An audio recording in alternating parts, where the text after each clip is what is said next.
Okay, and so today, I'm gonna just let me get this going so I can get from behind the computer. Okay, so basically my name is Stroud, and I'm about to graduate. I'm a fifth-year hardware hacker, designer, and human. So what that means for me is that I've been trying to combine my engineering education, because I'm a mechanical engineer, with this kind of human-centered way of viewing the world. So you can take away anything from this talk, because this talk is about tools, and specifically about design tools. It's that humans are tool makers. Not just tool users, which you all use every day, but part of being human is making new tools. A tool is anything, okay, that doesn't work. A tool, so basically in this talk, I'm going to talk about, just briefly define tools, give you some examples of what tools are that might kind of bend your definition that you already have, and then talk about the different tools that I've used and built to solve big problems that we all have. So tools for me are really anything that extends the number of important operations which we can do without thinking about it. So if you think about it, way back in the day, we were freezing cold and we'd all die because we were freezing cold, and then we found fire. Fire is actually a tool to keep us warm, to keep us alive. Some of you haven't spent as much time huddling together, we could go do fire, right? For me, a big one was actually the pencil. Suddenly, I could capture thoughts on a piece of paper versus orally communicating, and we used that as a tool. Like ancient China used that to unite all these warring kingdoms together, right? They had 40 different languages, but they had the same written language. And so they used language as a tool to give 40 different declarations, 40 different languages, with the same idea. Probably the modern day, the best one is probably the internet. The internet is this incredible both learning tool and communication and sharing tool. I'm really interested in how can we use a tool to basically leverage our human potential 1,000-fold, like an axe that can split a coconut that we can't. So as a way to do that, I'm going to talk about tools. Can you keep an eye on time for me? So give me like 5 minutes and like 2 minutes. Yep. I'll tell you when you have 5 more minutes left. That'd be 4 minutes and 1 minute. That'd be great because I totally forget. So basically, I just want to talk about really fast the tools I learned in engineering to kind of view the world, and then how those kind of translate into design and just thinking about human beings that can actually share really interesting insights for all of us. So the first place I want to start was actually, I tried to co-found last semester.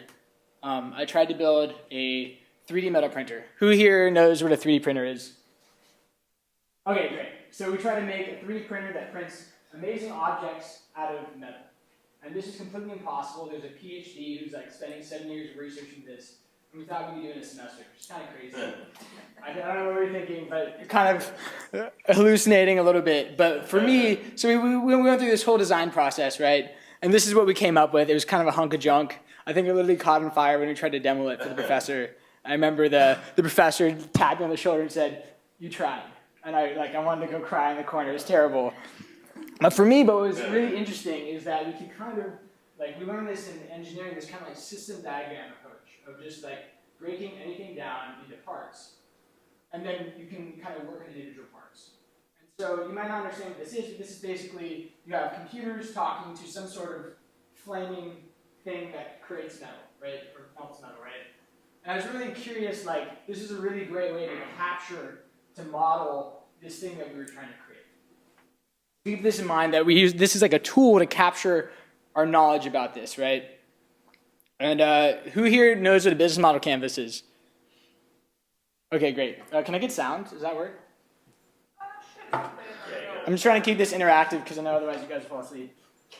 So this is, 2 minutes of learning for you guys. Let's see. So the business model canvas, now I'm trying to apply.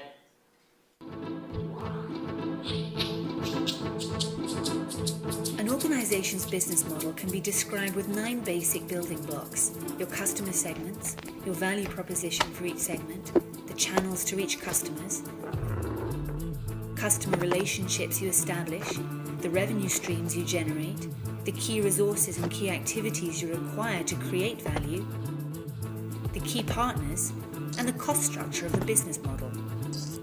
But it's not sufficient to just enumerate the 9 building blocks. What you really want to do is to map them out on a pre-structured canvas. This is what we call the business model canvas, a tool that helps you map, discuss, design, and invent new business models. Let's briefly go through the 9 building blocks, starting with the customer segments. These are all the people or organizations for which you're creating value. This includes simple users and paying customers. For each segment, you have a specific value proposition. These are the bundles of products and services that create value for your customers. The channels describe through which touchpoints you're interacting with customers and delivering value.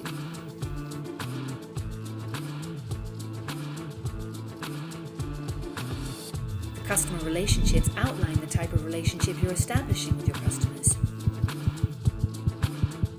The revenue streams make clear how and through which pricing mechanisms your business model is capturing value. Then you need to describe the infrastructure to create, deliver, and capture value. The key resources show which assets are indispensable in your business model. The key activities show which things you really need to be able to perform well. The key partners show who can help you leverage your business model, since you won't own all key resources yourself, nor will you perform all key activities. Then once you understand your business model's infrastructure, you'll also have an idea of its cost structure. So with the business model canvas, you can map out your entire business model in one image. You can map out your entire business model in one image. And when I first saw this, I was actually taking ME 110, New Product Development, and I was kind of learning design for the first time. And this blew my freaking mind. Because suddenly they captured, like, this guy spent 7 years of PhD research of how businesses work throughout the world and captured it into a tool that I could use as a schmuck and engineer who knew absolutely nothing in 5 minutes to craft a business model, to craft a way to make money. And I thought it was fascinating that I could basically condense all this knowledge into an artifact and then use it as a tool so that I don't have to spend 7 years doing it, I could do it in an afternoon. So for me, that's what tools really are. It's just this way to kind of augment human intelligence. And if you look at like where humanity is going, like technology right now kind of replaces humanity, right? We have robots. But I think the future is really going to be augmenting humanity. Because is this technology? I would say this is. But this isn't the way we think about it most of the time. It's not an iPhone. There's no electronics. But it's letting us do something we couldn't do before, which is understand a business model. And so I started really trying to think about this. I help lead Berkeley Innovation, which is a human-centered design club on campus. And we're really trying to be a design community that lets students learn by doing. And we were really trying to kind of refactor the club, because with the Jacobs Institute coming online, which is a new design minor institute, we were like, will we even exist in a year? We're like, is there a reason that we deserve to exist in a year? And I think there is, clearly. But we're really trying to figure out, like, throw out everything. We need to throw out all the old ways of doing things. It's a new world. Let's try new stuff. Let's prototype. Let's experiment. Let's just try different ways of doing it. We start needing ways to kind of prototype the organization. Because this is really what we're doing. We're doing organization design. We're trying to refactor the relationships between people, how they interact, what sort of context we create. You know, all these things that we kind of talk about in engineering, we're like, thank you. But like in design, like this didn't really exist. I'm starting to get in the realm of tools that don't exist that I wish they did. And so we created this org chart. And what was really fascinating is it used to be that there was just, so basically how BI works is we do hands-on projects with companies like Walmart, Microsoft, and Accenture, teams of 3 to 6. So you have like the members, and then you have team leads who are like running each project in 3 to 6. And then you finally have the officer team who basically is keeping the whole organization, planning events, planning workshops, doing all that cool stuff, logistics. And so it used to be that the team lead and project teams, there was nothing in the middle. It was just like a black box, and you were completely on your own, no resources. And when we drew this org chart, we realized that there needed to be like a project manager. There needed to be some way that we can offer support from like this core group of people to the BI members, right? And then when we started to think about it, we realized that there actually needed to be more interaction between the officer team and the project teams. And so that's why we created, like this semester, the mentor program, where every team is adopted by like 2 officers. Or every officer adopts like 2 teams. Does that make sense? And for me, again, this is just like a visual map of the relationships in our organization that we could use to prototype and find new ways of doing things. So for me, this was again a tool, a way to augment my intelligence in an interesting way. Certainly not in traditional technology. And so I was really like taken up by this idea of this business model canvas. I love that it could capture all this knowledge onto a single sheet of paper. So I created a vision canvas. And so this started out as a PowerPoint, and I kept showing it to people, and then finally laid it out a little bit. But for me, I really wanted to capture some basic questions about our organization. And these basic questions were who we are, why we exist, what we want to do, and how we want to do it. Answer all those 4 questions on a single sheet of paper. And what's really fascinating is that when I did this the first time, it was really hard. It took like 4 hours for me to even like have guesses to each of these questions, because I realized we never thought about it like that. If you ever sit there and try to do a business model canvas, it's really challenging because you have like put so much thought in the value proposition, the customer segment. You have no idea how to make money. And so like kind of asking these questions forces your brain to work in new ways. So for me, this was kind of a tool that an organization could use to kind of answer why we exist and communicate. I think what was really cool for me about using this to kind of get the officer team on board is that as we brought on new people in the club, we can use this to align people behind our vision. It becomes a tool not just to think and prototype, but also to share and communicate. And so that kind of brings me to my last point, which is really about life design.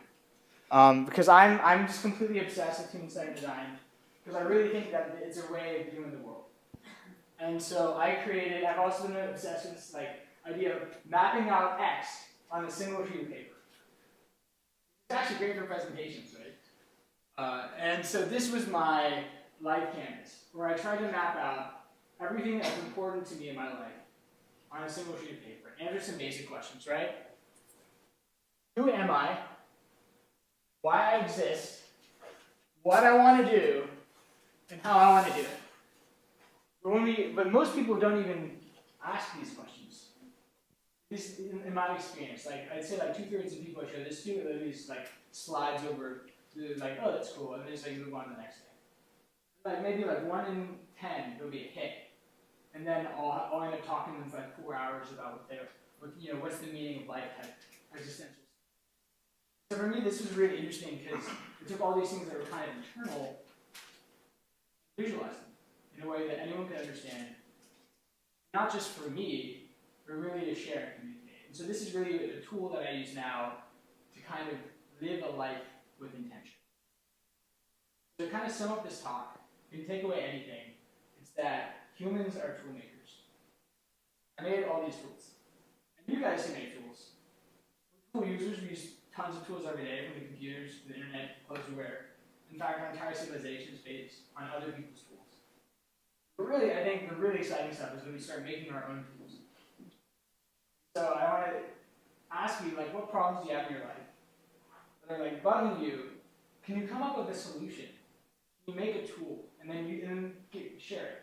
And so my dream would be to build a website where tool makers can share, and that actually already exists in sort of the quantified self movement. And yeah, so to kind of sum up, I walked you through what tools are, and at least design tools for me. Basically visual maps, and then walk through engineering, business, organization, and lifestyle design using these tools. Thank you.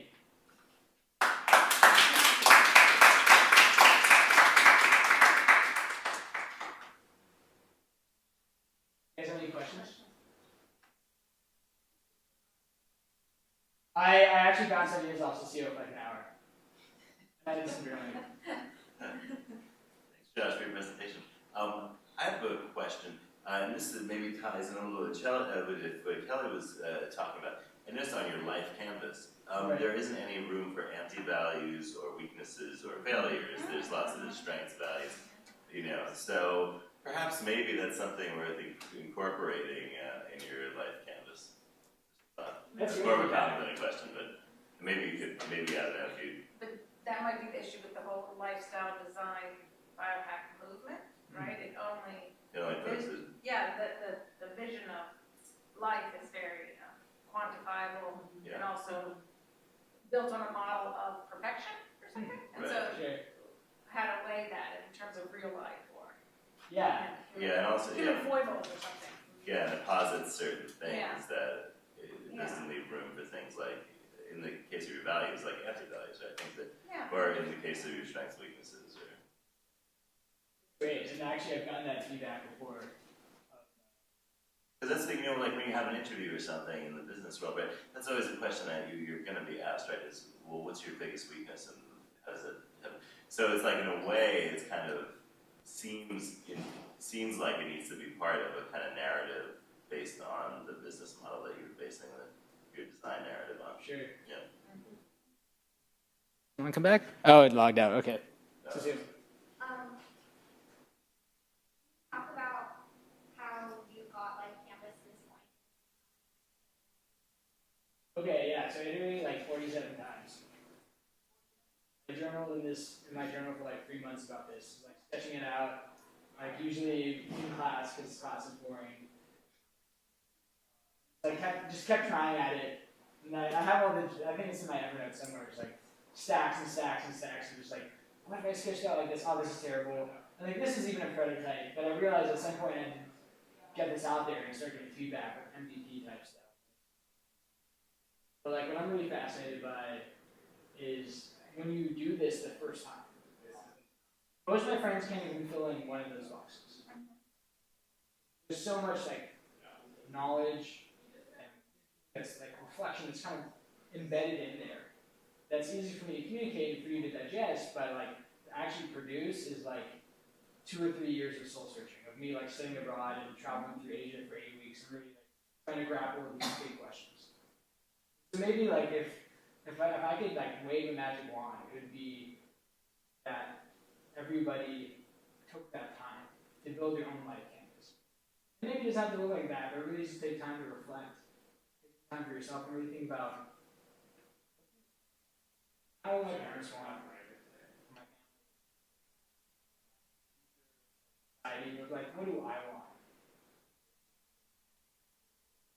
Only question, but I'm a sociology major, Sure. so I find this pretty fascinating. But Yeah. I was just thinking of if everybody was to create this kind of map, I feel like there'd be a lot of connections between people and connection with their religious faith or how they're brought up. Because I feel if you get a group of Catholics or you get a group of Muslims and you look at all of their life maps and plans, I feel like there'd be a lot of similarities on what the mission of life is. What you value most, what are your strengths, and I feel like a lot of religious people would put up a lot of their weaknesses. So I'm just kind of, I find this a really, a very ingenious idea, but I also think once you start getting onto like a global social scale, you'd see a lot of similarities across, I think, space and time with what people really desire or what people long for.